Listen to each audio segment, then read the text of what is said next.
Donald J. Trump, the President of the United States.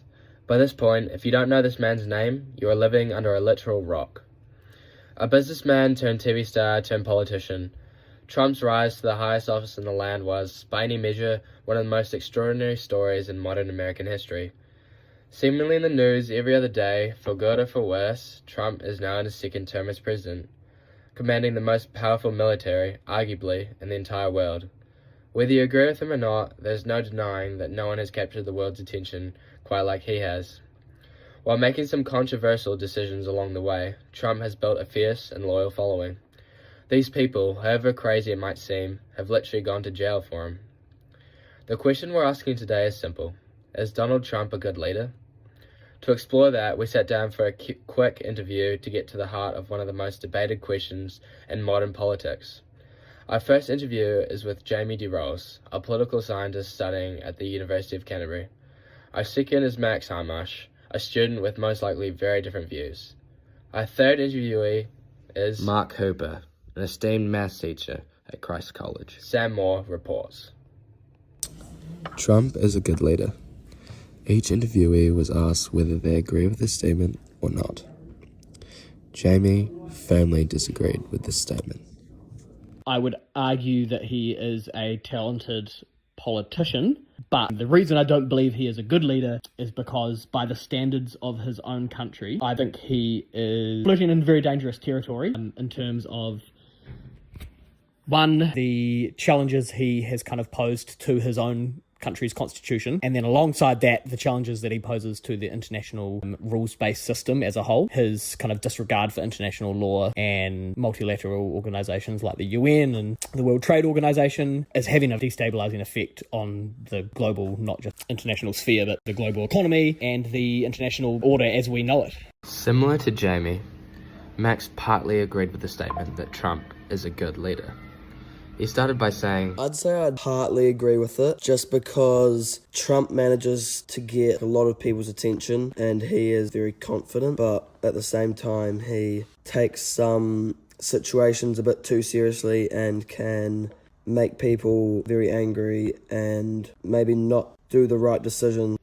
Mark Hooper, in conjunction with Jamie, contends that Donald Trump frequently engages in poor decision-making. Conversely, it is worth noting that they both believe he has the ability to rally together, let's just say most of his population. I think we have to differentiate what we mean by good.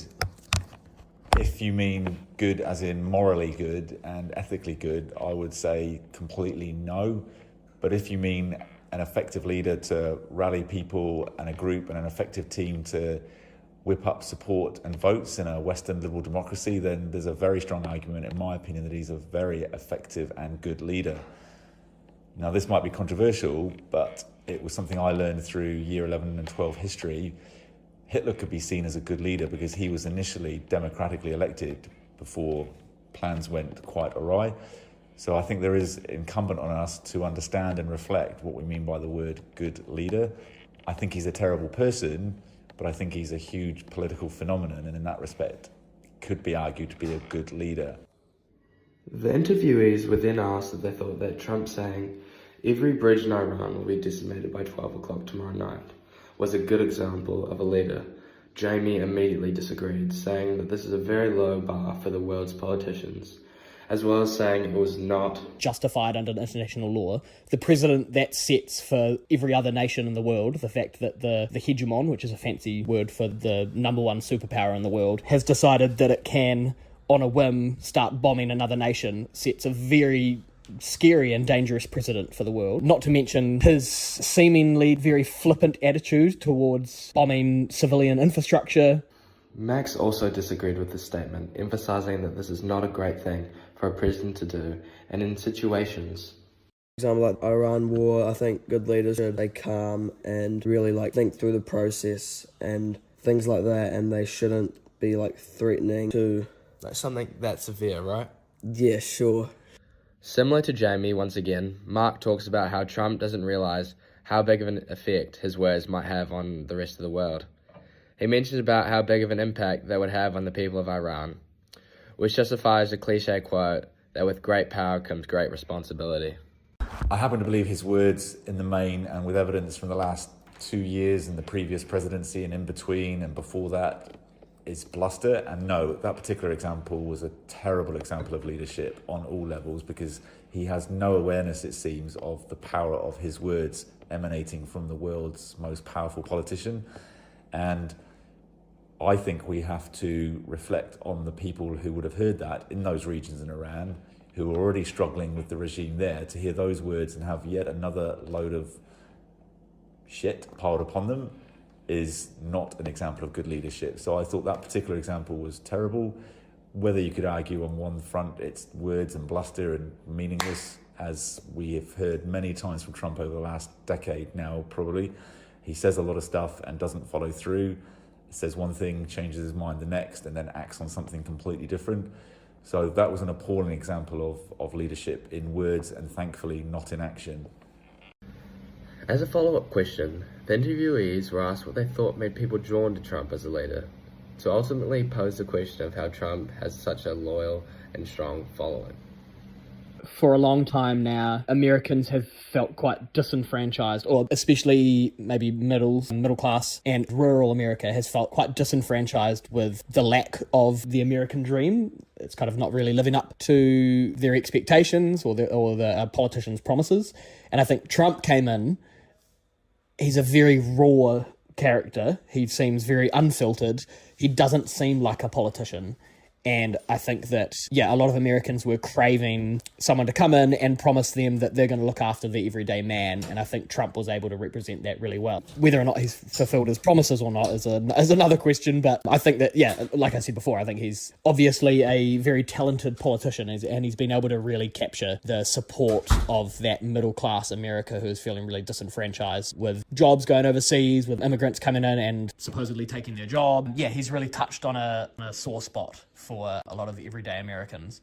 And I think that's been a huge part of how and why people have rallied behind him so quickly, is that he has put his finger on a nerve of the American public. Max responded similarly, stating that Trump is a good salesperson, promising all these great things, but not always delivering. That he's very, for example, like I said before, he's very confident. Like, he goes out and he says all these amazing things about what he's going to do, and, the whole make America great again, and people actually, buy it. They actually think he will do better. I mean, he has done a few things good, but obviously with the Iran war, it hasn't been so good. But I think he's just very confident, and he knows what to say and when to say it, and he can get a lot of people's attention. Once again, Mark Cooper agreed with Jamie D. Rolls. He emphasised that he is the product of compound wrong after decades. He seems like a civilian, and in that respect, he's a way out for some of America. I believe my best answer for that, without rollicking on for too long, is that he is the symptom and not the cause of something which has been bubbling in the Western liberal developed democracies for 2 to 3, maybe 4 decades, since neoliberal economics in the 80s. There's a fascinating piece and link to the NAFTA, the North American Free Trade Agreement, which was signed between Mexico, Canada and US in 1994, I believe, which was seen by many, I understand, to be the root cause of the shutting down of the factories in those what are now called Rust Belt states.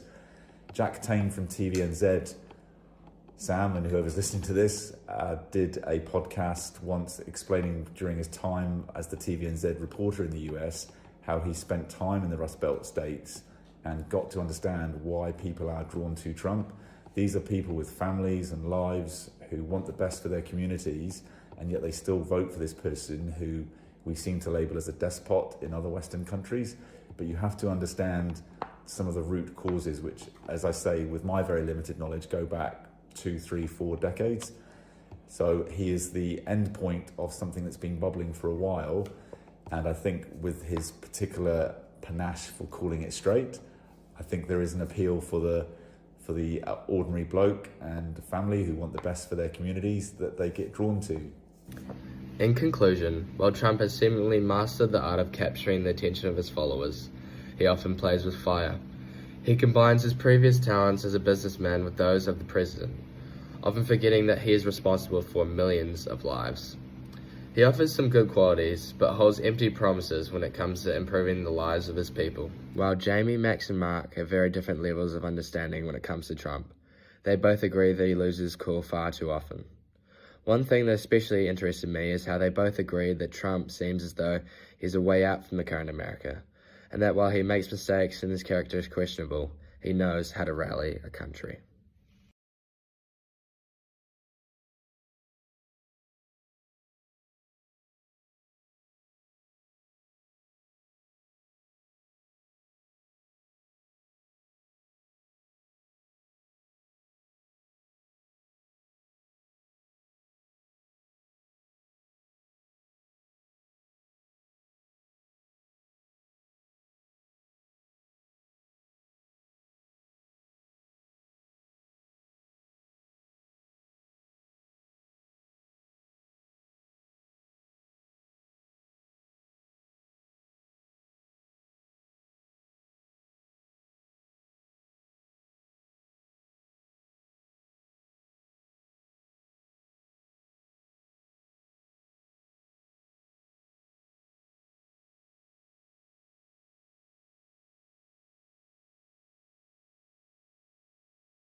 My name is Wills Townsend, and my exploration was on men's mental health in New Zealand and the problems that men face around that. Men's mental health is a pressing issue in New Zealand, marked by higher rates of suicide among men compared to women. Despite increasing awareness, many men face barriers such as social expectations and stigma that prevent them from seeking help. Traditional notations of masculinity often discourage vulnerability, leading to reluctance to discuss mental health openly. This exploration aims to highlight the unique challenges men encounter, the importance of community support, and the need for an effective education and interventions.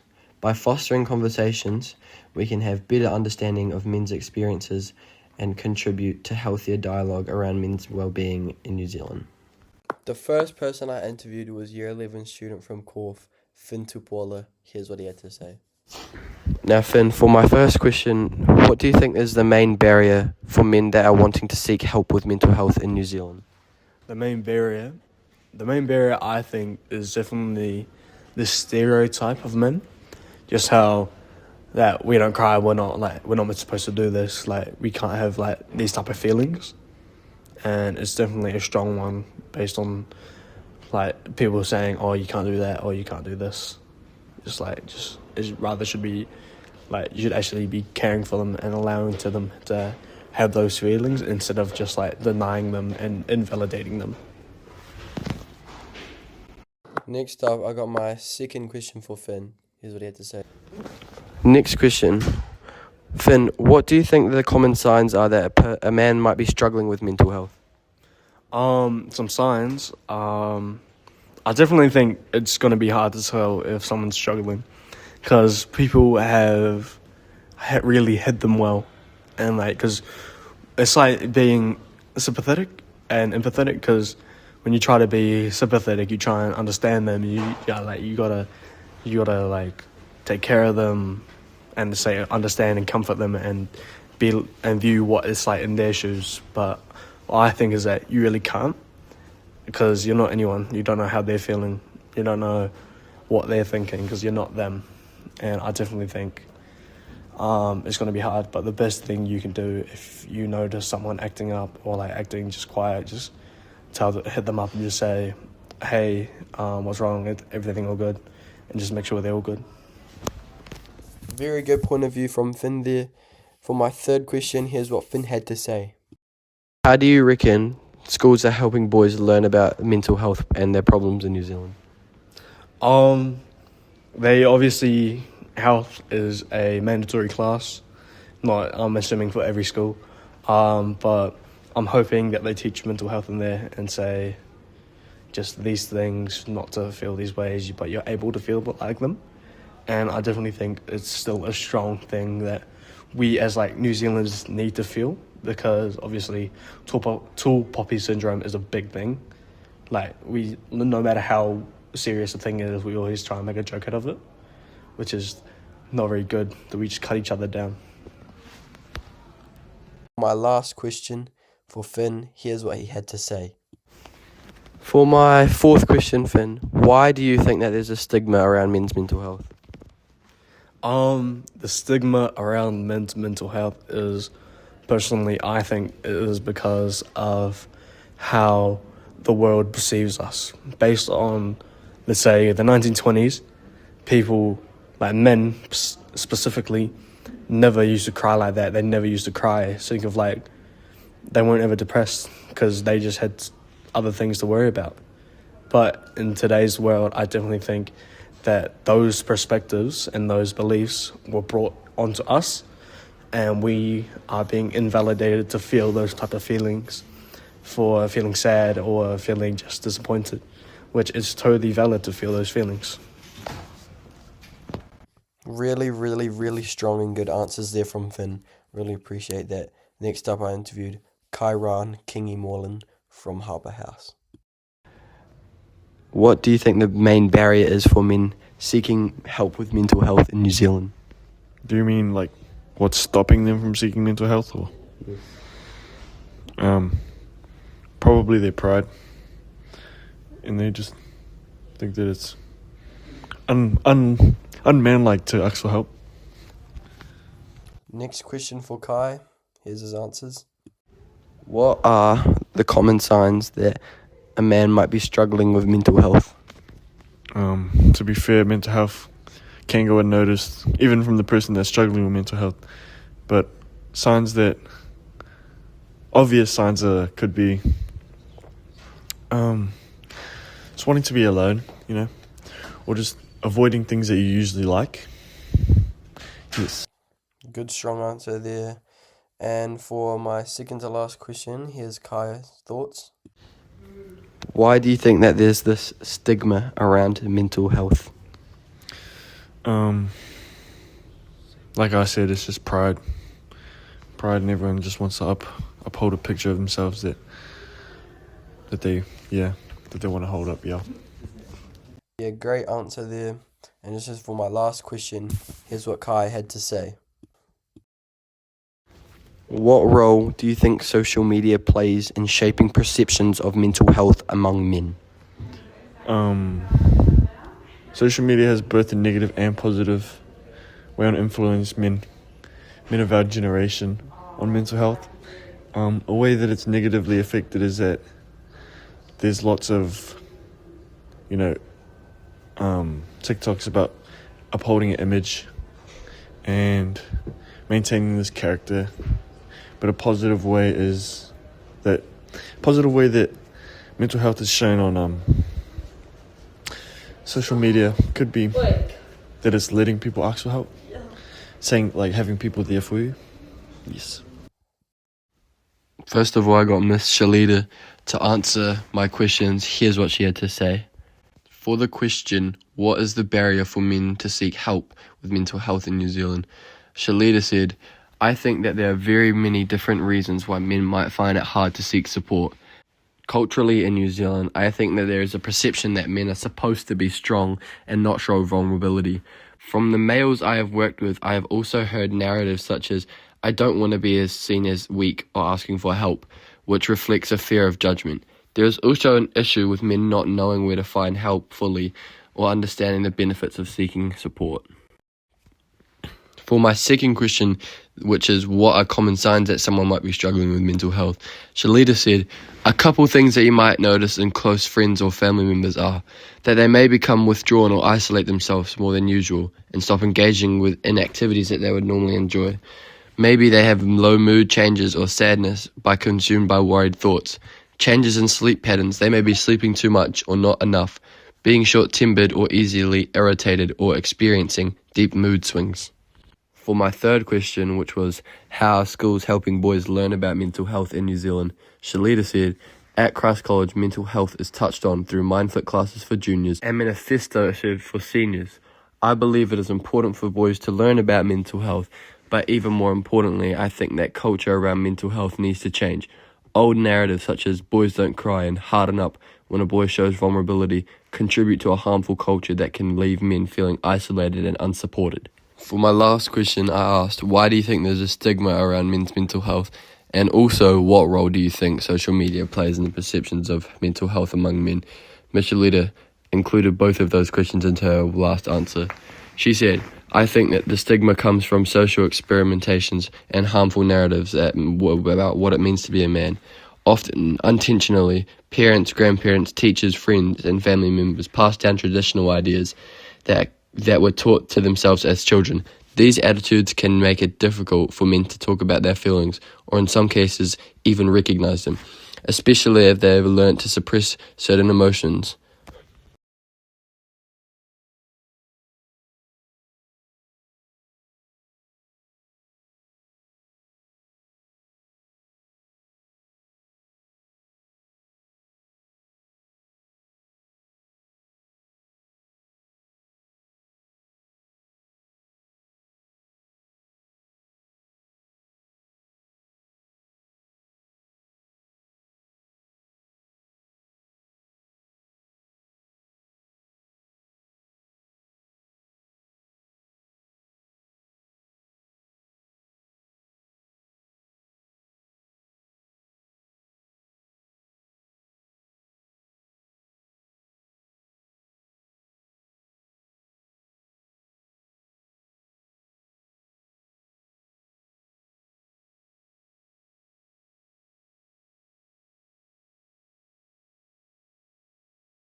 Hey, my name's Gabriel Murphy, and I have investigated about how mindset affects success. Question 1. How much has your mindset affected your success compared to your skills or opportunities? Can you give an example of when your mindset made a difference? So how much has my mindset affected my success? I think mindset is definitely a part of how I feel and therefore how I react to things, and definitely makes a difference in terms of my attitude. So my own position is head of department. I would not normally have gone for it, but when I decided that I was just going to have a mindset of let's apply, and if I don't get it, it's okay. It's not linked to me as a person or how I could do the job. It might have something else in play. Then I went for it and then I got it.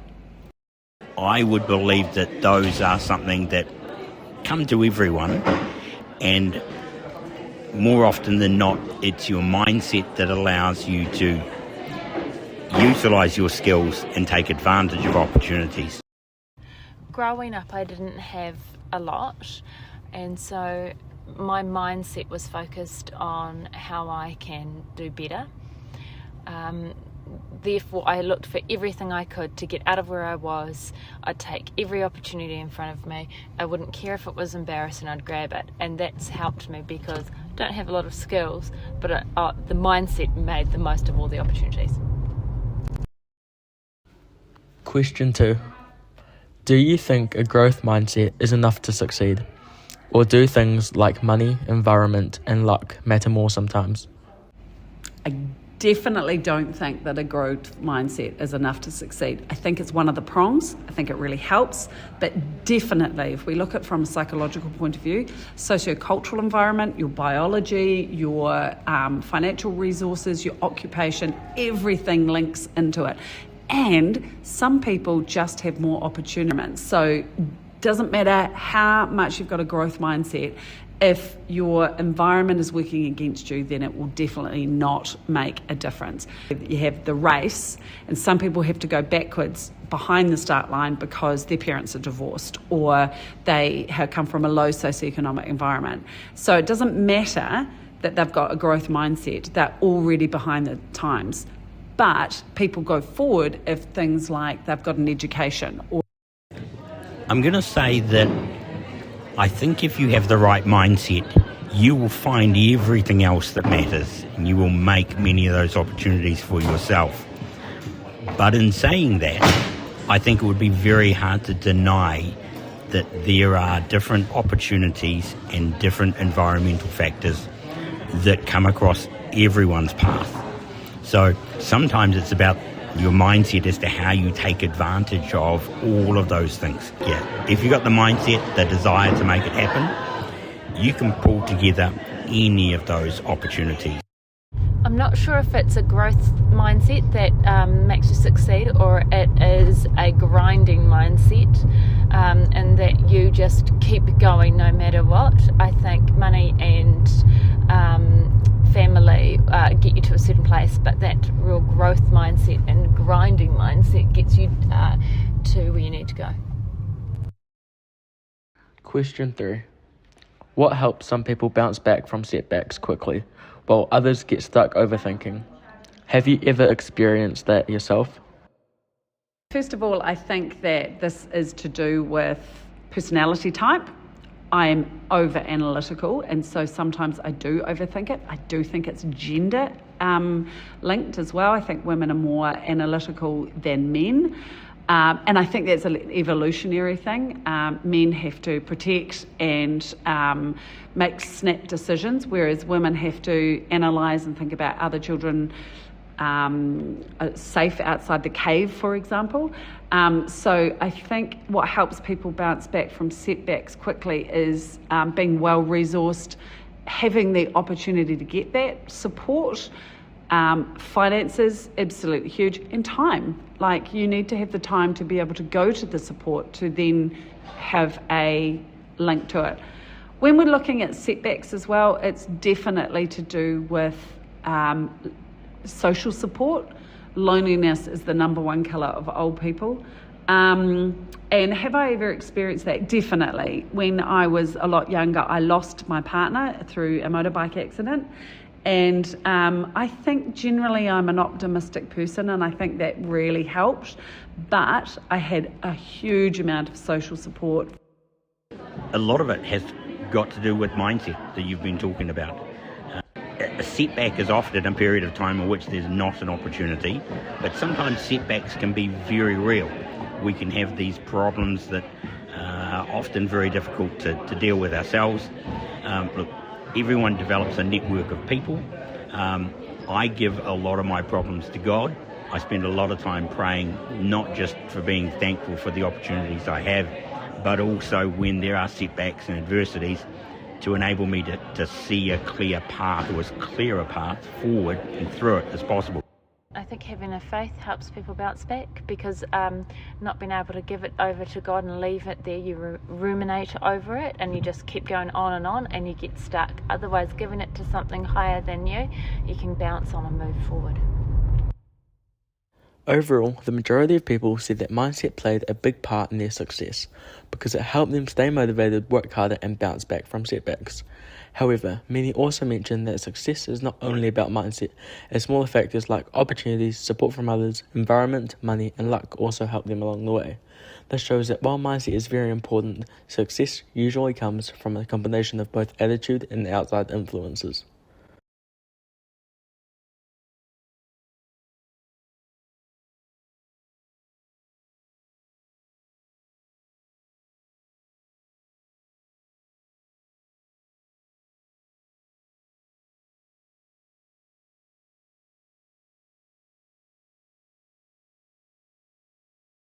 How do single-player versus multiplayer video games affect social connections? In today's day and age, many teens find themselves socialing online and from behind a screen rather than face-to-face. Researchers found that the younger someone is, the more likely that it is that they play multiplayer games, whilst the older majority tend to play single-player games. When gaming companies make their game multiplayer, more people play them through friendship, which is a win-win for the company and the people playing. While many people believe that playing games would be harmful to socializing, researchers found that multiplayer games are beneficial when used correctly and for a proper amount of time. Multiplayer games help people connect with others, make it easier for gamers to make new connections, and form longer-lasting relationships.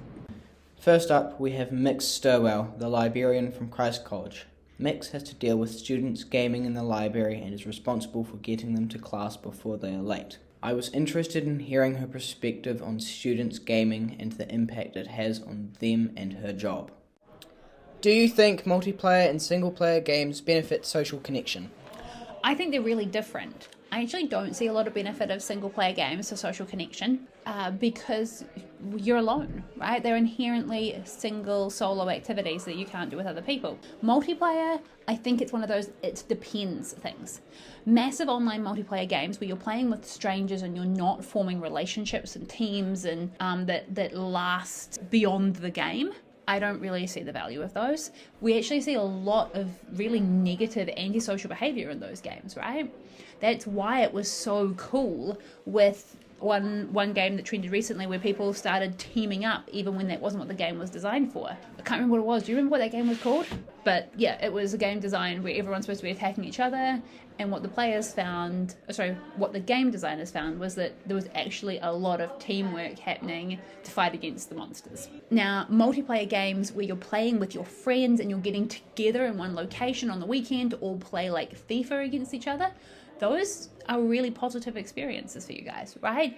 You're having in-person social connection, doing something that you enjoy together, and it happens to be a video game. It doesn't matter if it was a board game or a video game or any other activity you all like. The fact that you're doing it together is what's causing the positive, like, emotional benefits. So I don't think we can just go multiplayer versus single player. It's how you play the multiplayers. How has playing video games affected your connection with others? I've had really positive experiences playing video games, and I've also had really negative ones. So when I was living in a flat full of other university students, I had so much fun playing in the lounge room with my friends, doing lots of different kinds of games, even solo games actually, where we were playing Skyrim on the one device that we all owned and shared.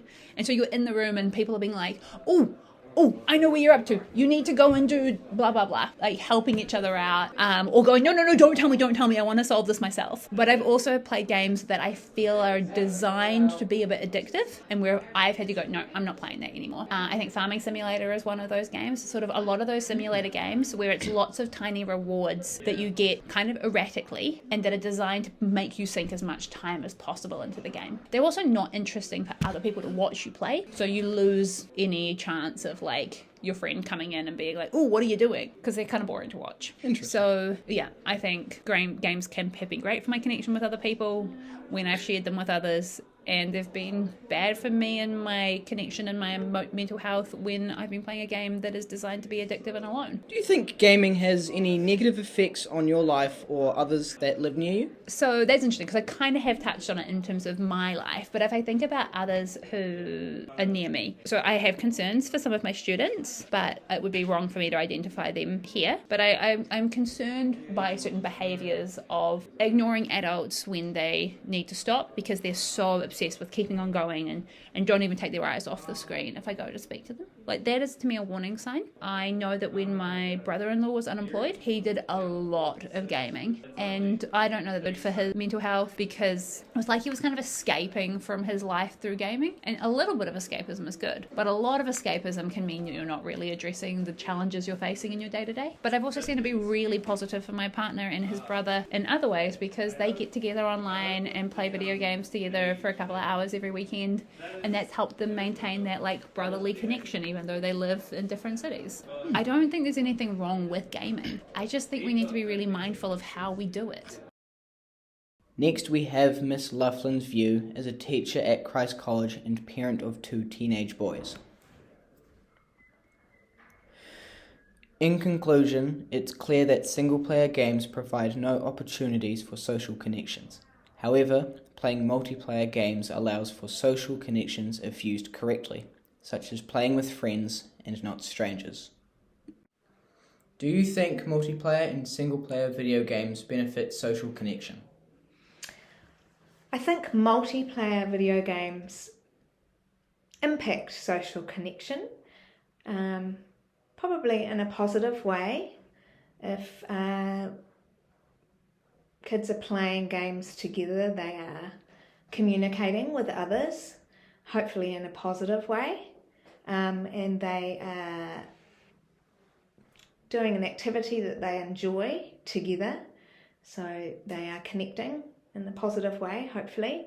Single player video games, obviously they're doing that in isolation, so nobody else is around them, so obviously there will not be any other connections being made at that stage, although that child could talk to other students or friends about the games that they both play, but not obviously at the same time. There will be no benefit in social connection if they're just doing a single player video game.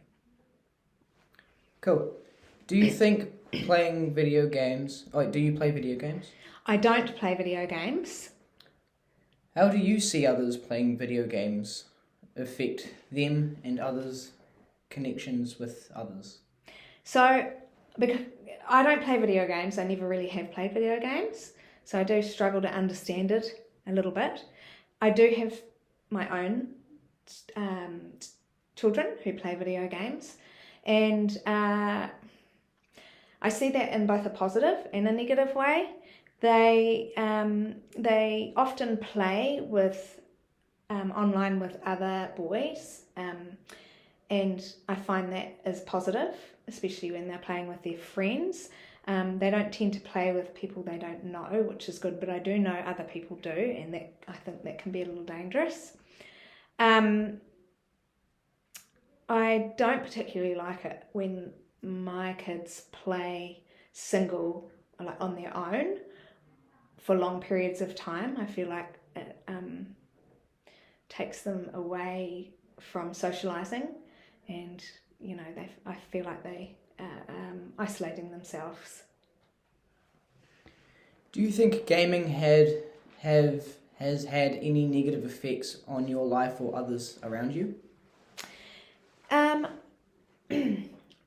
I feel like my kids probably spend too much time gaming, and if they're gaming, then they're not doing other things like playing sport or outside kicking a ball, or they're not in the family room with us doing something together. They're not out socialising. So if they've got nothing else to do and they spend some time on gaming, then that's fine. But if it's replacing other really healthy activities, then that becomes concerning. But I think there certainly needs to be some kind of parental control and monitoring over how much time they spend on their devices. Thank you very much. Do you think multiplayer and single-player video games benefit social connection? For single players, no, because you're mainly playing with yourself, and then you can't really make connection with outside the world. But for multiplayer, it's more than one person, so I guess that's making social connection with other people. Do you play video games? No. Just say yes. Yes. How has playing video games affected your connection with others? For some, if you're actually playing the same game with others, they actually may have some common. But if you're saying that you're playing a different game, for example, you're playing a war game, and then other people's like playing those other like Roblox, Minecraft, you probably can't really have common ideas about some stuff. Do you think gaming has had a negative effect on your life or others around you?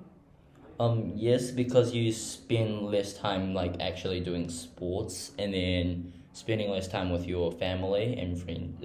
Well, not friends because you can still play games with them, but yeah, it has like a negative effect on people where people get addicted to it, like drugs.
Welcome to James's Fire Extinguisher Facts and Figures podcast.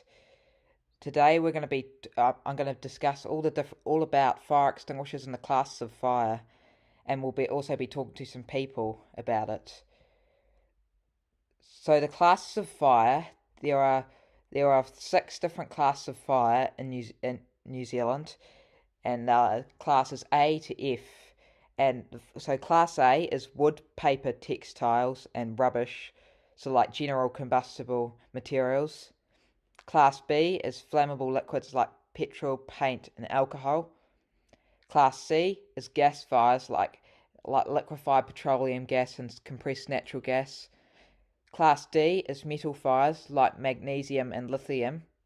Class E, or also known as Class C in North America, are electrical fires.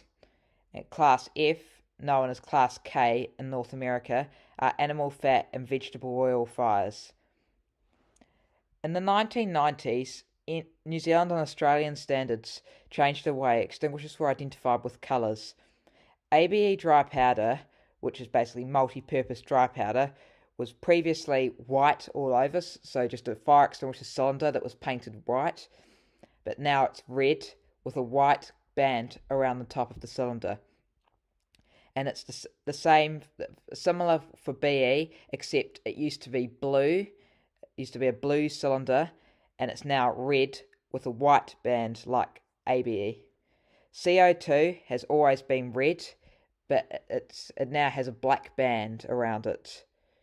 Water used to be silver, but now it's red all over. Foam used to be blue or silver, and now it's red with a blue band. Wet chemical used to be beige or silver, and it's now red with a beige band. Vaporizing liquid, it was previously copper or grey for carbon tetrachloride, midnight blue for chlorobromomethane, burgundy for uniflash, or yellow, and it's now red with a yellow band or label. Extinguishers imported from overseas may have different colours. For example, ABE extinguishers imported from the UK are red with a blue band or label, and foam extinguishers imported from the UK are red with a beige band, and they were originally cream coloured. Some legacy fire extinguishers unfortunately do more harm than good. For example, carbon tetrachloride, used between the early 1900s until the 1960s, causes severe liver and kidney damage, and when applied to fire creates deadly phosgene gas. Phosgene gas was the deadliest chemical weapon used in World War I. Another toxic, more recent extinguishing agent, C8AFFF foam, bioaccumulates in the body and can lead to cancers if you get enough of it in your body. All fire extinguishers on commercial premises must be serviced every 12 months.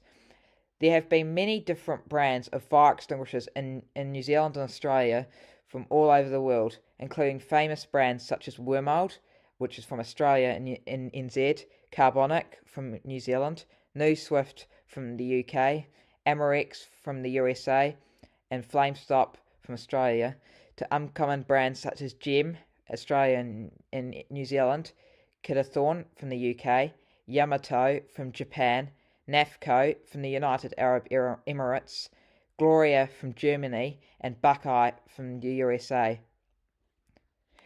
To identify a fire extinguisher quickly, look at the coloured stripe on the top of the cylinder. A white band indicates that it's a dry powder fire extinguisher, which is most suitable for general fires. A black band indicates that it's a CO2 fire extinguisher. It is ideal for electrical fires, however should not be used in a confined space as CO2 replaces oxygen. A blue band is a foam extinguisher, best used for fuel and flammable liquids as it creates a protective film over the burning liquid, preventing oxygen from getting to it and restarting the fire. Wet chemical is identified by a beige band and creates a soap-like substance to stop flammable vapours from escaping. We're going to interview 3 different people today. The first is a friend of mine. His name's Jesse, and he's from Wellington. He's an enthusiast just like me.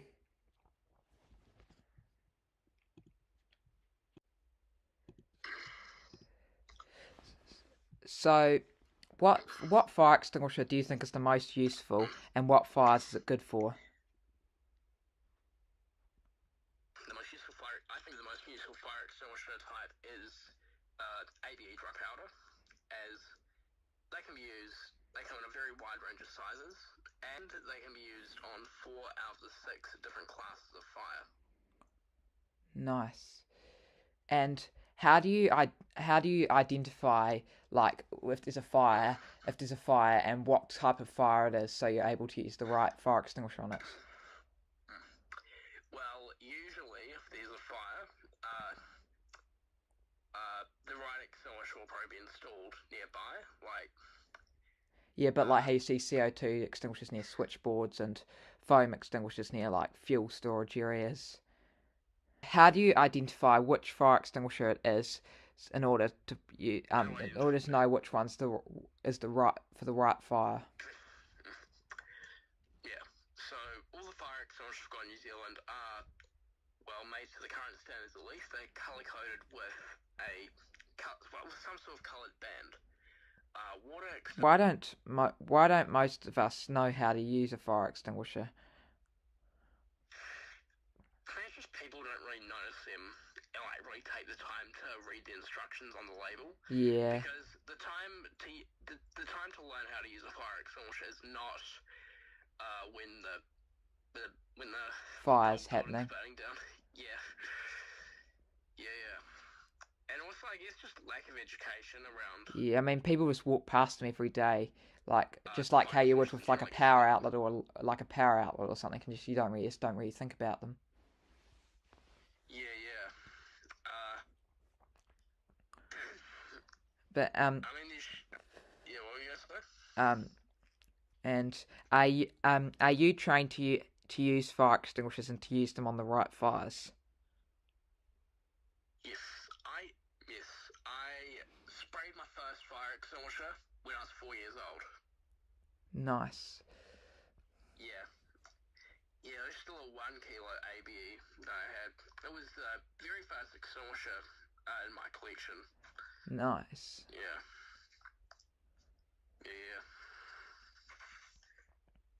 Yeah, it was a very exciting experience. Yeah, it sounds pretty exciting. They're pretty fun to spray. They are, yeah. Yeah, but the notion with the dry powder ones, though, is that They create a big dust cloud. A big cloud. Yeah, and man, you really don't want to breathe that stuff in. Yeah, it makes you cough and just feel sort of gross. Yeah. You know, if you inhale too much, you can actually die if you inhale too much. Oh wow. Yeah, but it has to be like a lot. Like if someone sprayed a fire and like a dry powder extinguisher down your throat, you would probably die because it's a very dense powder. Yeah, you'd probably choke. Yeah.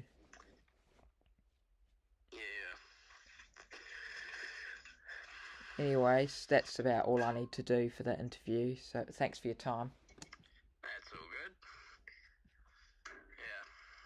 I really enjoyed doing this interview with you, James. It was pretty good. And I've enjoyed asking you, and I learnt a little bit about when you sprayed your first fire extinguisher. I didn't know that previously, so I guess we learn something new every. Yeah, I guess we learn something new every day. Yeah. Anyways, I have to head off now. Bye bye.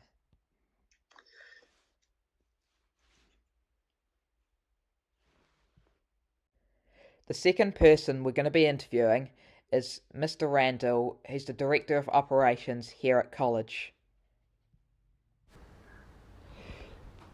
So, sir, how do you identify a fire? So the first time we would generally know is we get texts on our phone, so there'd be the risk manager, myself, and the maintenance manager, or facilities manager, I should say. We get text in our phone to say that there's been a fire alarm activation in a certain building on the campus. All the buildings are linked to the fire brigade, so they will get their warning and they'll come straight here. And whether it's a false alarm or not, the fire brigade will turn up. So usually we get text because we could be working in different buildings, which we generally are, and we wouldn't know. We wouldn't usually can't see or smell anything. So it's our phones that tell us at any point on the campus is on fire at any point, and that's brigade linked. Yeah, nice. And how would you identify a fire extinguisher? I think it depends on the buildings, but generally they're the red units, and they have the one I just showed you outside the door here, and they have the fire sign beside it, so they're generally attached to walls in the most common places. Where the building is sprinkled, they're not quite so obvious because the firefighting system sets in before you need to get to an extinguisher.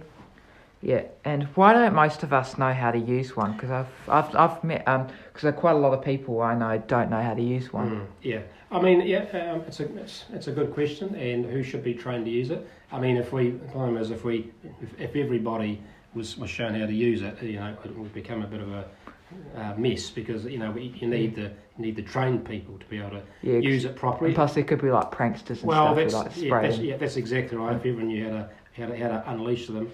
And it could anyone just spraying dry powder around them, which is dangerous. Yeah, because especially for people with like asthma and lung conditions. Right. So it's best left for those who are trained how to actually use the them. professionals. And generally, that's the fire department.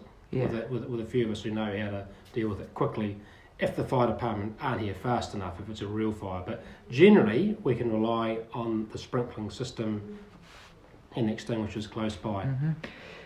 And are you trained to use fire extinguishers and use them on the right fires? Well, the extinguishers we have, like you see out here, they're just like a residential extinguisher, the ones we'd have in our homes. Multi-purpose. Yeah, just it's nothing particular. You have to break the seal and then fire it. So there's nothing particular. Anyone really can use them if they have to. So they're just the same as ones you'd buy for your place, or your parents would buy for your place. The ones with the hose reels, again, you just got to, just like a garden hose, but you got to drag it out, turn on the wheel, and the water comes out. So it's not rocket science, but in most of the buildings, that the sprinkling system would get to the job faster than a human would. Yep. Because it's triggered by the alarm. Mm-hmm. Thank you so much for doing those. That's right. Anything else you need to ask about? Thank you so much for listening to my podcast. I hope you learnt some new facts, and if you want to see more portable fire equipment, be sure to check out my fandom wiki, nzfireequipment.fandom.com.